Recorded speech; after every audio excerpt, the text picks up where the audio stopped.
Welcome to the Garage Engineer shop.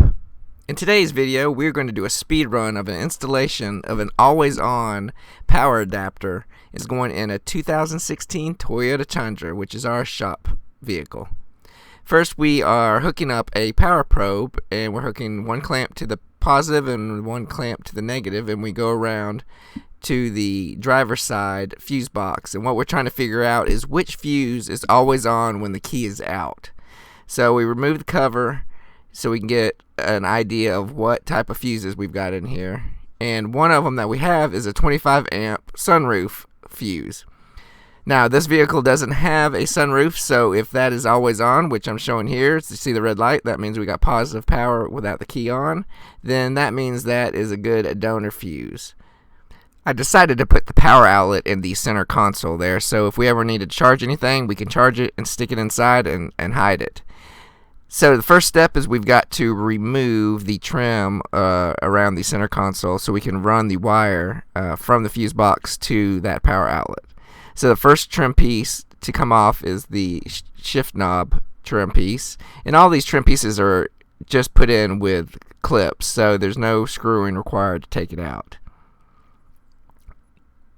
Here I'm gently pulling on it, and there's one last one that's stuck.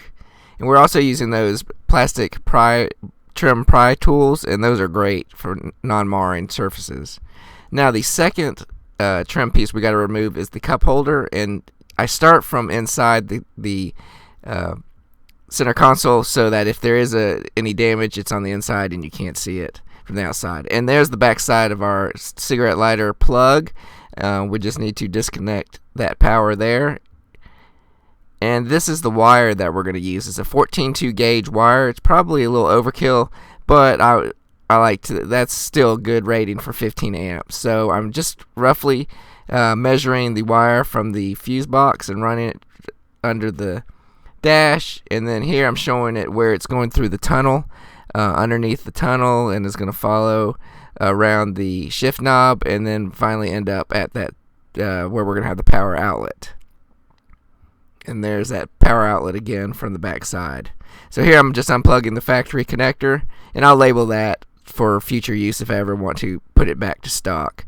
But right now we'll put that back down inside. So to get the power outlet, there's two little tabs that you push in, and I'm showing right there where the tabs are, and then you can pull the whole entire socket out. So it's pretty easy to get it pulled out. Now the new power outlet is a slightly bigger diameter, so we're gonna have to drill it out, and that's where the step drill comes to. Instead of measuring it, I just went ahead and just drilled a little bit, pulled out the drill, and then test fitted the power outlet, and we got it pretty good. So we really didn't do any measuring, we just kind of did a wing of prayer. Now we're attaching some of these spade connectors, which I love because they've got the heat shrink on the end of it, and makes it waterproof. Now this is an interior job, so you don't have to really worry about water as much, but it still makes a clean, nice job. So that's why I like to use that. Now in the power outlet, there it is directional, so you got to figure out which is the positive side and which is the negative. And you can see the plus on the gold side, and the silver had the negative. So here I'm just showing where I've plugged up the wires when I was done. Now you got to go back to the driver's side kick panel and take that out, because what I'm doing here is looking for a good ground. And luckily there's one right there. You can't see it, it's right off screen, but I was showing that that's the ground with the power probe because you were getting the green light. And this is a bolt that has quite a few other grounds on it, so I figured that'd be a great spot to put it.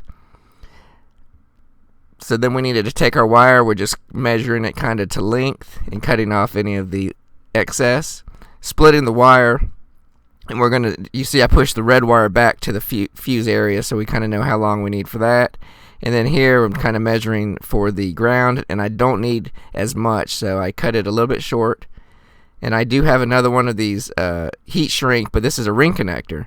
Now I know that yellow means that's a 10-12 gauge wire, and we're using a 14 gauge, but that's the only thing I had with the ring gauge that was big enough to fit the bolt.